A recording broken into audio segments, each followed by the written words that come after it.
Okie dokie. Hi, welcome to this episode of Lineage Lessons, where we are exploring a multitude of aspects of our ever-evolving dynamic as mother and daughter. Thank you for joining us. If you've been paying attention thus far on social media, kudos to you. Thank you for being here along our journey of, endless lessons. I would like to just start by acknowledging us in the sun today. Happy Sunday. We look fresh. Y'all love it. We love it.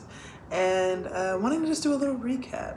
I'll be, of course, cueing my mom in because we've talked about a lot of stuff. So we'll tag team this recap. But essentially, we are mother and daughter. We both are in the education sector in a multitude of ways. We are both facilitators. We are both musical artists. And we had a time period where our relationship wasn't the closest. And then we are back. And so we're rebuilding and we're discussing tools and techniques for how to navigate strengthening your relationship with your mother and, of course, likewise your daughter. And the different things that come with that, and also unveiling and sharing our specific journey. What else have we discussed? Oh, so much. What have we not discussed? We spent a lot of time talking about my ideas around motherhood, and you shared your ideas about what being a daughter is, and that was really special for me because I think we both learned a lot about. Specifically, we talked about my mother as the matriarch of the family and her resources and what she thought of as resources. So I think that was a learning for me. And then to share what we thought the daughter's role is. We sort of alluded to our family. So not only were we not speaking, but it created this wide chasm in our family where there was a clear divide, right? And so we had factions. And so it was like we talked about that, and I shared a little bit around my sense of isolation during that time, and so we will continue to go back. I think what I've learned from rewatching some of the segments and talking with you is a lot of this is iterative, right? And that we talk about it and then something else comes up and we go back and we talk about it again and we're like, oh, that's what was happening, but this piece. And then a couple of family members have now indicated that they want to jump in. So we're playing with that, but to get their perspective of what was happening while the two of us were not in community could be beneficial, because our entire goal, right, is that someone might be going through something with their family member. Of course, selfishly, I'm thinking Black woman, Black daughter, but there's so many other aspects here. Hopefully, maybe there's something you can learn there. So that's where we are. So what are we talking about today? I think in regard to the expectations that were placed, and I know on the last segment we actually discussed who my mother is specifically in the Oakland community and her value and her rigor and her importance. And I think that for me looks like a topic that Black girls and Black children are facing in general, which is just the adultification of Black women. And I think that in this specific scenario, it also plays into the dynamics of who my grandmother is and her being sightless, and how, kind of just discussing that lineage lesson, if you will, I think would be a really important aspect that would also be valid, that other people can resonate with, that don't, even if your mother is not sightless per se, there are things that would have created an environment by which you may have been adultified as well. And so I think going into that journey would be nice. And so I think the first thing I would like for us to discuss a little more in detail is your childhood, if you feel comfortable doing. Oh wow, the whole thing. Right, and I think from the lens of did you find that you were adultified? Because the thing about this topic is that you typically don't know until you're already an adult. And Absolutely. so you're not, as a kid, you're not like, I'm a grown kid. Yeah, that's normalized. I mean, I actually did have that awareness of being a grown-ass kid, but we'll get to that after. But we're starting, of course, the lineage lesson. Like, how would you describe your childhood? Did you feel that you were doing things that other children were not doing at the time? Thank you for this question. I didn't really know. I mean, I knew that we were different, but our difference was my mom was blind, and I grew up in elementary school, going to an all-white elementary school in Chabot Elementary here in Oakland. And so my life was so vastly different from those white children. I remember vastly because, there would be play dates or whatever, and the dad would come home, and there was this mad dash rush to the door to greet the dad. And I was like, is that what they do over here? There was none of that in my house. So I sort of equated what was different with the fact that it was just me and my mom in a single parent household. However, recently I was reflecting on, so we lived on Claremont Avenue, which is, Claremont really just ends at Claremont Hotel, but we lived in the lower area of Claremont Avenue. And at the top, somewhere in the middle of Claremont, there's a Safeway store. And so we would go grocery shopping. And my mom was uber independent for no apparent reason. She was like, I'm not going to call on anybody. We can do this. She always hammered in my head, you don't need to depend on anybody. The unspoken piece there was a black man. Yes. And I got that lineage lesson. Okay. So yes. And so she was like, but you don't need to depend on anybody. We can do it. And I was like, I have grandparents who, had cars. And I was like, why are we out here trying to do so much? So two specific things. Number one, say it was 4th of July and we were going over to my grandparents always had a lot of people over. So we were going over for barbecue. It's a walk. And instead of asking one of my grandparents to pick us up, she was like, we'll walk over there. And I was like, why, Sway? I mean, I didn't understand. You understand, this is before Uber. Right. And she probably didn't have money for Uber, not money for a taxi. And she just did not want to depend on anybody. And as a young child, and I'm talking about like 7, 8, 9, I'm like, so I'm about to walk over my grandmother's house. It was, it was significant. It was a significant walk. And then she would pepper it out okay, we're going to make a stop she had some older, my mother has always cared for people who were older, right? And so she had one friend whose name was Fortuné, not Fortune, but Fortuné. And she was like, we'll just stop over there on the way to grandmother's house. Meanwhile, I'm like, I don't want to walk 2.5 miles to get anywhere, right? And so, plus I wanted my barbecue. It was 4th of July, but we had to make the Goodwill stop where mother would engage in conversation. This is before cell phones, y'all. I just had to sit there. This was part of mom demonstrating for me what it meant to be a caring human. Didn't really want to do that, but she hammered that in my head. So that was interesting. Another thing, so grocery shopping, she was like, we're not going to call granddaddy and grandmother to come over and take us grocery shopping. And I was like, why not? Isn't that when we need a car? And so I remember, I had to help her. Grocery shopping with mom was like, okay, I want a can of string beans. How much are they? And I had to be able to tell her, this can is 49 cents, this can is 69 cents, this can is 79 cents. And then, of course, she would make it a math problem and be like, well, which can is going to be better? So grocery shopping was really long. She had a list, but I had to help her. And she had already figured out in her mind how much something was going to cost. And if it was a different cost, she had to figure out if she could afford it. This was a lot. And then we would get these bags and they'd be heavy. And so when I walked with mom, because she's blind, she would always take my arm right at the elbow. but she needed both arms to carry these bags. And I was carrying a bag and she would carry a bag. So she devised this system where we would walk like holding elbows, touching elbows to sort of guide her all the way home. And once again, this is crazy, actually. This is crazy, yes. This is crazy. I literally understand everything now. This is wild. I'm scared that I asked. This is wild.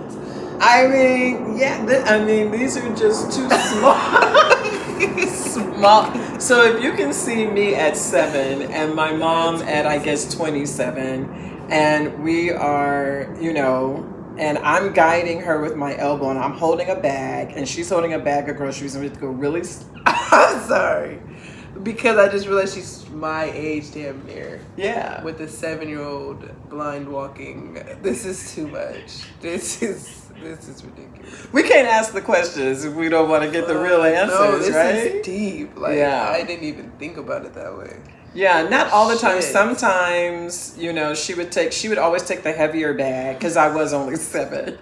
But I definitely had to have the bag. This is a notification in a nutshell. Absolutely. Especially it's a lot of responsibility. It was so much. I didn't of course, at the time, who knows that at 7? But like, I had the responsibility for guiding mom. Yeah. So like, we're coming up to a curb.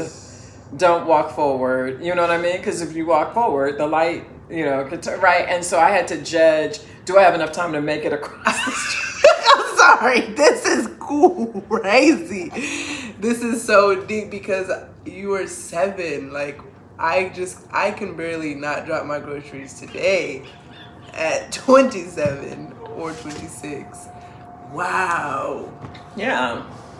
That happened for a long time until finally she was like, maybe we should ask somebody for a ride. But even then... I know. She's still that way. She still don't be liking to ask nobody for nothing. At all. So it's deeply rooted in her sense of you're not going to treat me different because I'm handicapped. And so that's deeply rooted for her.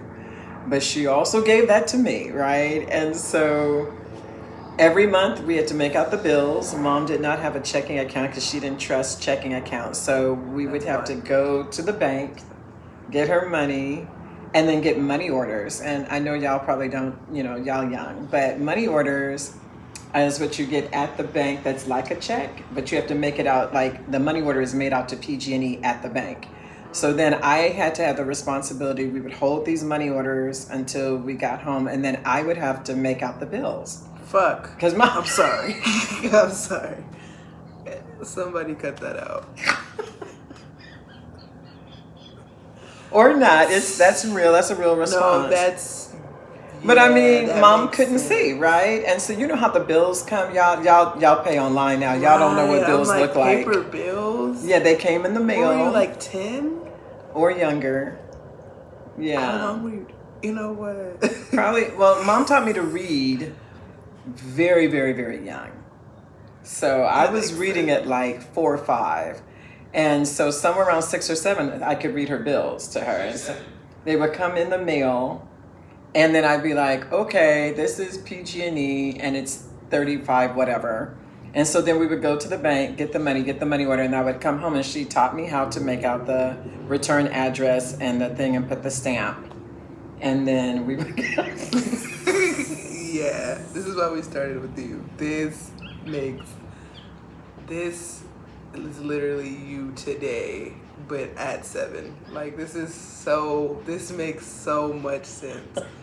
Like, this is for viewers, but y'all don't understand. Like, this is literally for me. This makes... So you were paying bills at 8. I was like, that's where we're at in the story. Okay. Yeah, and okay. When mom gets money from the bank, you guys have seen this, because she still does this. She was taught to fold the different denominations a different way so she could distinguish what the bills were. So if she has 5 20s, you fold them a certain way. If she has 5 5s, you fold them a certain way so that she could know what her money was. I had to know how those things were folded so that I could help her. Later on when we went to get our hair done, or if she needed money for something, she didn't want to be fumbling, so she would have the 5s folded, the 20s folded, the 10s folded, and they're still folded that way today. When I go get her money today, I always give her the money folded the way it's supposed to be folded. So there were a lot of things that were just for survival. I mean, it really was an adult, your father says I was never a child, but this was a survival thing. I mean, it was me and my mom. Yeah. Who else was she gonna trust with her bills and her, right? And so there was no dad. It was just me. She was sightless. There were a lot of things that I had to learn to do to help my mom, which ultimately helped me. So, yes, definitely was not riding around kicking it. Was not kicking it. No mess on the floor. Could not be mess on the floor. She could fall. This makes so much sense. Right? The one time I left something out and she tripped and fell, I almost died. Yeah. Not because she came at me, but I saw her trip and fall. And it felt, and it was my fault. And I was like, it could have been really horrible. Thank God it wasn't. But she could have hit her head, or any of those things could have happened. That is a tense house environment. Respectfully, no. I mean, that makes... Because, like, growing up, you were tense, but I was like, what's wrong with you? Like, why are we acting like this? Like, what is it? Why are you so tense? But, like, survival mode is... There's things that were intrinsically placed in you for survival that you still had to, you couldn't get away from. And I think having the strength to make it through that also looks like being strong in situations even if it's not required. But also then there's new survival. Like now you have 4 kids. Like that's spicy. I am one of those kids. And so on the next episode of Lineage Lessons, clearly we'll go into more depth, but so that one, I hear you. Thank you for sharing that. Like that was I was just taken, I was transported back into a different person. I don't know this person, I don't know 7-year-old Rachelle. I don't know you as a daughter. I don't even perceive you like that. I'm like, you were 7? Like, that's crazy. You definitely were 7. And you had a whole life before you were a mom, which is like, it's just crazy. Because I'm like, my life starts in the middle of your life. You were doing something completely separate, right? And so by the time I'm born, you are I was born into a 2-parent household, which is a completely different dynamic than what you were born into. And what my father was born into. Like, no one damn near around us has a 2-parent household. Even to this day, y'all still have a relationship which is completely different than most people's parents. And so, I think but there were still things that I internalized from being raised that you weren't trying to give to me, but hearing you at 7, I mean, me wearing a business skirt to my kindergarten first day makes sense. I want to point out it was a lovely outfit. Oh, it was fun. She had a little jacket with a little sleeveless sweater, and it was a lovely lunch bag that was a little larger so that she could put her supplies in it. She was gorgeous. I need to go find that photo. No, we do. That's when you put the photo up in the video, and I think it was interesting because I feel that I was also born very like with an old soul, if you will. Like people would always say, you've been here before, and like all of those things. And so sometimes I think things work together. Now, I don't know what came first, the chicken or the egg. Was I always a grown little kid because I was born that way, or was I? And we don't know. I still haven't processed that. I've come to understand that whatever that was is a part of who I am. But the things that I did notice, definitely was raised to not need anybody. We were raised to also I just remember being aware of things at a young age that I feel like people probably shouldn't be aware of, like grown folks' business, if you will. I always knew grown folks' business. I think I was drawn to grown folks' business. But I do recall specifically being like a little more on the thicker side, chubby, if you will, whatever the verbiage is. I just remember my grandmother, actually my dad's mother at the time, just talking about like pulling my shirt down. I think that's something that Your skirt. Shirt. Remember, because I was doing the leggings. Oh yes, I had forgotten about Your that. shirt to cover your butt. Yes, And I remember that. Like those are things that all people experience. That's not just a Dorielle experience. I think that being aware of like boys and stuff like that, I definitely remember just people coming to talk to me about like not messing with boys. And I'm like, I'm 6. Like, and that's, that's the aunties, that's everyone's communal trauma around making sure you're not messing with boys. And I'm literally 6. I don't know nothing about that. If you're like, I used to want to like twerk, and I'm not thinking nothing of it as a kid, but just, I remember being like, stop, like, no, you don't get to twerk. I'm like, okay, I don't even know what that does to men or whoever I'm running from to not twerk. Whoever is offended by this, but at 6, like, I still to this day don't know. But I think those are things that were like outside of the home. I can't say that was directly from my mother. That's just me being, adultified in general. And I think just Black women experiences being over-sexualized and all of those things. So much fear, right? Because generally, I mean, we know the stats, right? We understand that Black women are sexually abused at a much, much higher rate than their white counterparts. We understand that 87% of the time it's from someone they know, close to them. They also experience much more sexualized harm. There's a lot of accosting. And so all of that over time, right? And then, there's a huge thing around in the church culture, the deacons watching the young girls, right? And I grew up with that too. You didn't want to do anything that was going to cause the deacons to look at you. And it was weird because we never was like, why are they looking?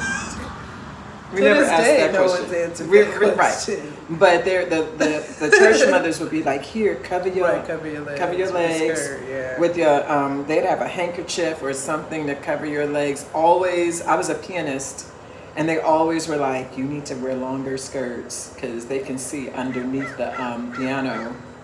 AKA, I was like, who's looking underneath the piano to get a glimpse? Perverts are everywhere, so beware. Especially in our church, though, and they're deacons. They're in leadership roles, right? Like the leaders of our church might take your cheeks. Absolutely, that's so absolutely. That's valid though. But that was, and so if I got it, for sure. Then by the time you got there, oh my God. I mean, even still, I think like. Yeah, that fear permeates in space. I think I was always, because again, with the attached to the whole expectations outside of the, the sexual over-sexualization and things like that, there was certain essence of like talking about my future. I feel like I remember being a kid and be like, what are you gonna do with your life? And I'm like, I don't know. Doctor, ? My godmother is a doctor. And then my mom was getting her PhD. And so I was like, oh, my mom's a doctor. And then they were, the little white kids were like, your mom's not a doctor.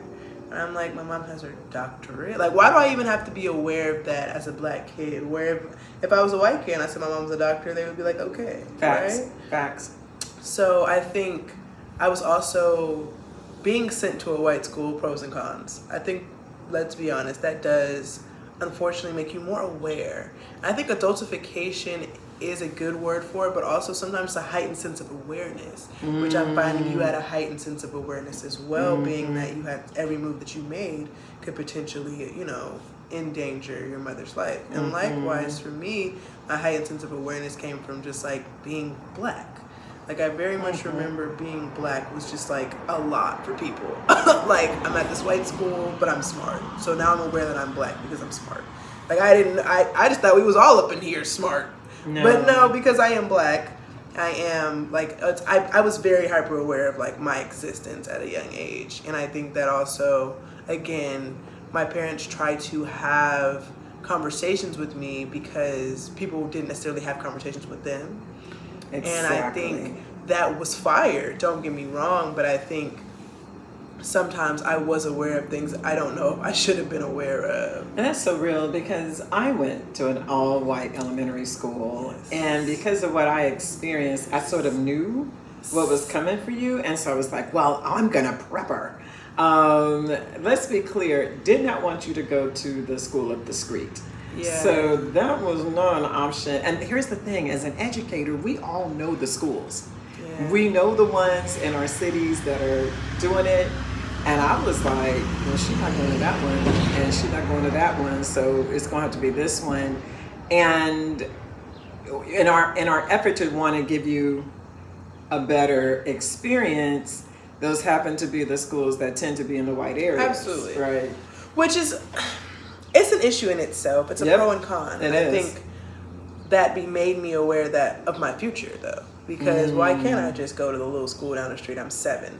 But it's like, well, you need to get you a good education so you can get you a good job. What do you mean, get me a good job? What are we talking about right now? But I get it. I did end up going to Spelman, the #1 HBCU. Like, I get it. I had like a 4.0 or something. That's all cool. But at 7, like...